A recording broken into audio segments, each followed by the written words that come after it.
Well, I realize it's been quite a while since I've shared news from Mount William, New Hampshire, my hometown. As you might expect, it's been a quiet week. It always seems to be. The Southerners seem to be trying to grab, the people from Massachusetts and Connecticut. They seem to be trying to grab the last few days of summer. They're all up at their cottages or cabins on the lake, as if there's only one lake in all of New Hampshire.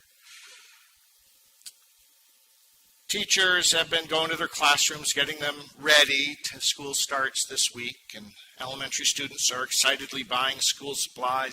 High school students are dreading the fact that they will soon no longer be able to sleep in. They have to catch those early buses to get to the John Stark Regional High School. I suppose it's news that Scott Barnes left for seminary last week. He's off first to head off to seminary from the Mount William Congregational Church in more decades than anyone cares to count.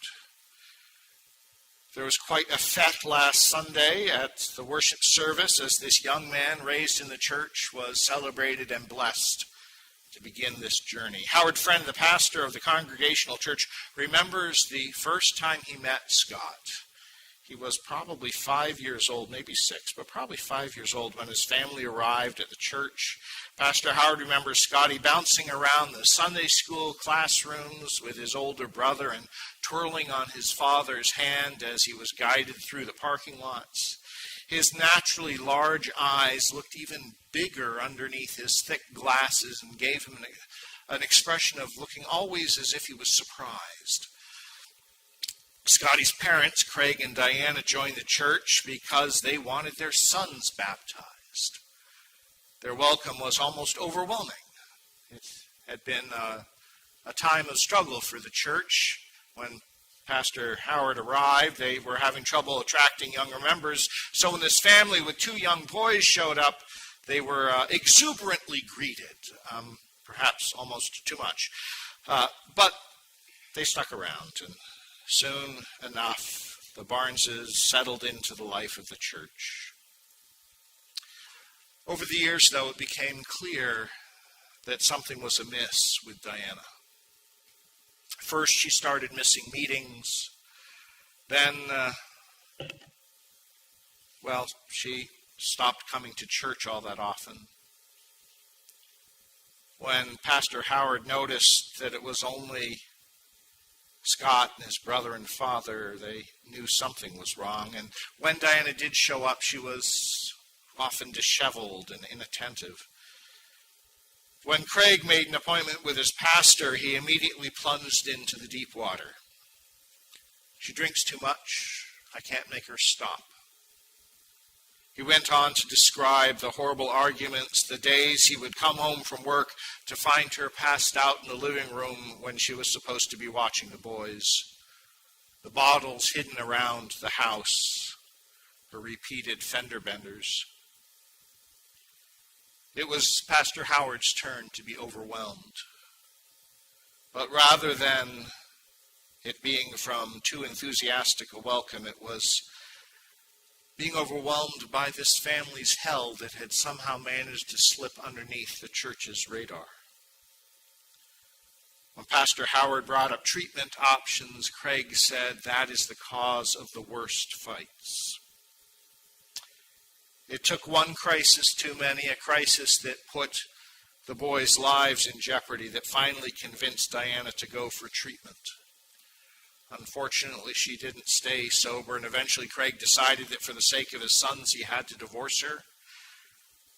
Through all of this, the church was there for all of them. Members of the church offered babysitting and covered dishes and prayers and friendship to Craig. A member of the church who'd been sober for 20 years stuck with Diana even when she stopped coming to church and moved into a neighboring town.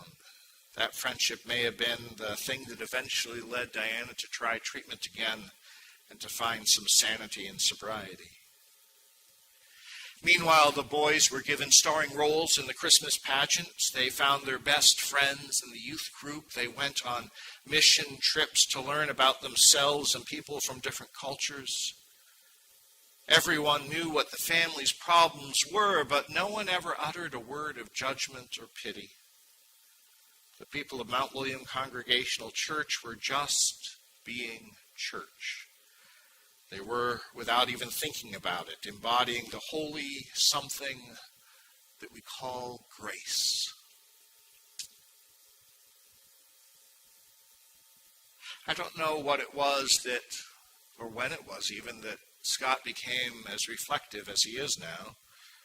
Maybe it was while he was away at college, but last Sunday during the service when he was offered the opportunity to say a few words, Scott said that the reason that he was going to seminary, the reason he felt called to ministry was really quite simple. I've never been able to get over the love of this congregation, the love that kept showing up on our doorstep year after year when there was only heartache on the other side. That truly is following the call of Jesus. And now it's my turn. It occurs to me, though, that offering help is often easier for many of us than it is to ask for help. And I think that asking for help is also a way to follow Jesus' call. A case in point from last winter, William Kincaid. Now, he didn't have particularly good role models when it came to asking for help.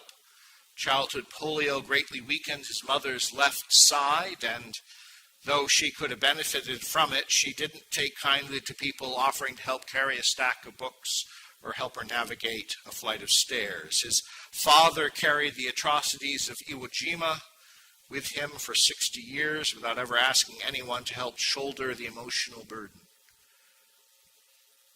William had learned the lessons of the importance of asking for help time and again. He'd even confessed the lessons. He just never implemented the lessons in his life. And one morning last January, he looked down and there were a couple, a woman and her husband, putting his socks on him. A week and a half earlier, a January storm had left a glaze of ice on everything in Mount William. That afternoon, he waved goodbye to a friend and approached the steps that connected the church parking lot down to the sidewalk and slipped down the entire flight of granite stairs on his back. The next day, his entire body had knotted itself around his lower back and he could not stand. Once again, the people of Mount William Congregational Church stepped into action as they seem to always do when they hear about the news of need. They made generous offers, and William awkwardly obliged. Sure, I mean, if you're going to the pharmacy anyway. Okay, if you're getting a sandwich for yourself and you're going to be in the neighborhood. Well, I think I can drive myself to physical therapy, but it would be nice to have company. But he couldn't pick up the phone and ask somebody from his church to just come sit with him. He couldn't initiate the favor of having someone drive him to their home to sit in their whirlpool. Even though people wanted to know how they could help, he couldn't bring himself to ask someone to drop off some food or some heat packs or some badly needed muscle relaxants. This big mistake caught up with him quickly, and it caused him to make a lot of smaller yet still consequential ones. William could ask for just about anything else, for people to increase their financial giving to the church, for the congregation to volunteer tutor at the elementary school, for individuals to come with him to testify at a meeting of the Board of Selectmen, but he couldn't ask for help for himself. Until, of course, he had no choice. A new vulnerability enveloped William, and not just because he couldn't put on his own socks, or because he had to lie in the back of the minivan to get to physical therapy. It was more than that. His cloak of invincibility had been shredded. And with that vulnerability came a deep sadness, partly because he realized that he had made his own life more difficult, and more importantly because his insistence on not needing help had made him less of a genuine companion on the journey with others. Those friends did more than put his socks on that day. They ushered him at least a few steps in the direction of mutuality and solidarity.